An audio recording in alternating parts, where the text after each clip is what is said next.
کیا کنڈے شیعہ کی مشابہت ہے؟ بعض مخالفین بھولے بھالے مسلمانوں کو بہکا دیتے ہیں یہ کہہ کر کے کہ کنڈے تو صرف شیعہ کرتے ہیں،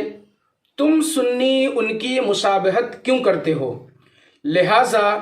یہ بد مذہبوں کے ساتھ مشابہت ہے اور بد مذہبوں سے مشابہت کرنا حرام ہے، لہٰذا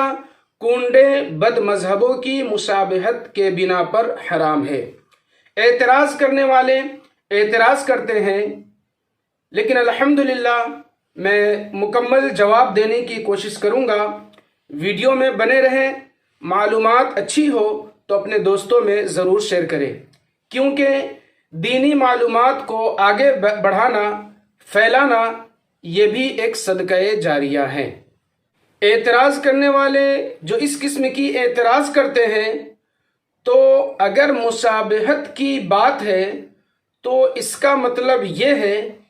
کہ حضور صلی اللہ تعالی علیہ وسلم نعوذ باللہ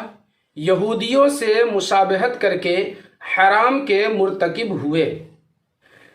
صحیح بخاری و صحیح مسلم شریف کی حدیث ہے کہ حضرت ابن عباس رضی اللہ تعالی عنہما سے روایت ہے کہ رسول اللہ صلی اللہ تعالی علیہ وسلم جب مدینہ منورہ تشریف لائے تو آپ نے وہاں کے یہودیوں کو عاشورہ کا روزہ رکھتے پایا، تو پھر ان سے اس کی وجہ پوچھی تو انہوں نے کہا کہ اسی دن حضرت موسیٰ علیہ السلام نے اپنی قوم کے فرعون سے نجات پانے اور فرعون اور فرعونیوں کے ہلاک ہو جانے کی خوشی اور شکر میں روزہ رکھا تھا، اس لیے ہم بھی ان کی اتباع میں یہ روزہ رکھتے ہیں۔ آپ صلی اللہ تعالی علیہ وسلم نے ارشاد فرمایا کہ ہم تم سے موسیٰ علیہ السلام کے زیادہ حقدار ہیں۔ حضرت ابن عباس رضی اللہ تعالی عنہ فرماتے ہیں کہ اس کے بعد رسول اللہ صلی اللہ تعالی علیہ وسلم نے خود بھی اس کا روزہ رکھا اور دوسروں کو بھی اس کا حکم دیا۔ سبحان اللہ۔ جی جناب اعلیٰ، مسلمانوں کو اچھے فعل سے روکنے والے اور اس کو باطل تجویز دے کر اپنا باطل فرقہ ثابت کرنے والے، آپ کا کیا خیال ہے کہ حضور صلی اللہ تعالی علیہ وسلم نے نعوذ باللہ ان کی مشابہت کر کے حرام کے مرتکب ہوئے؟ آپ کی دلیل کے مطابق جو آپ نے مشابہت پر دی، اگر بد مذہبوں سے مطلقاً تشبیہ ہر قسم کی ممنوع ہے تو رسول اللہ صلی اللہ تعالی علیہ وسلم نے کیوں عاشورہ کا روزہ رکھا اور یہودیوں کے اس عمل کو مسلمانوں میں، بلکہ وہ عام مسلمان بھی نہ تھے جنہوں نے حضور صلی اللہ تعالی علیہ وسلم کو اپنی مقدس آنکھوں سے دیکھا، جنہوں نے آپ صلی اللہ تعالی علیہ وسلم کو چاند کے 2 ٹکڑے کرتے ہوئے دیکھا، جنہوں نے آپ صلی اللہ تعالی علیہ وسلم کو غروب سورج واپس لاتے ہوئے دیکھا، جنہوں نے حضور صلی اللہ تعالی علیہ وسلم کے ہاتھوں میں کنکریوں کو کلمہ پڑھتے ہوئے دیکھا، ارے جنہوں نے حضور صلی اللہ تعالی علیہ وسلم کے پاس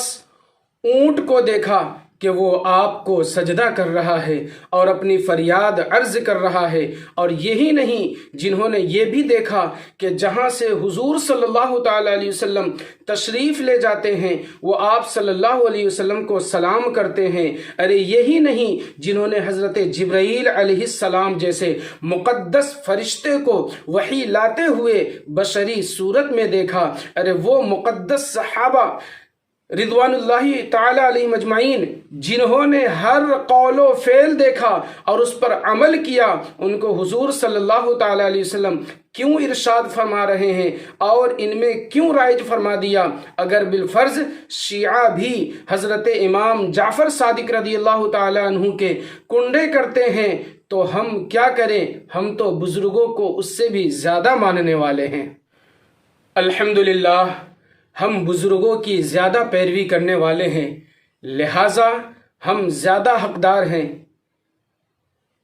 بزرگوں کو یاد کرنے میں، کیونکہ وہ سادات میں سے ہیں اور سنی حضور صلی اللہ تعالی علیہ وسلم کی آل کو دل و جان سے محبت کرنے والے ہیں، لہٰذا